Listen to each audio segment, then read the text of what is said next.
করার জন্য আলু কুচি নিয়েছি, ভেন্ডি ভাজা করবো।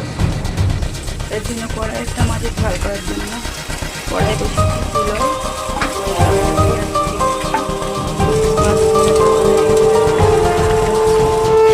তারপরে পেঁয়াজ লাল করতে দিয়েছিলাম মাছ ঝোলের জন্য। তারপরে দিয়ে দিচ্ছি সরিষা বাটা, এতে দিয়ে দিলাম একটু আদা বাটা, একটু হলুদ বাটা, একটু লঙ্কা গুঁড়ো। ভালোভাবে মশলাটা কষিয়ে নিচ্ছি। ভালোভাবে মশলাটা কষিয়ে দিয়ে দিচ্ছি হালকা করে একটু পানি।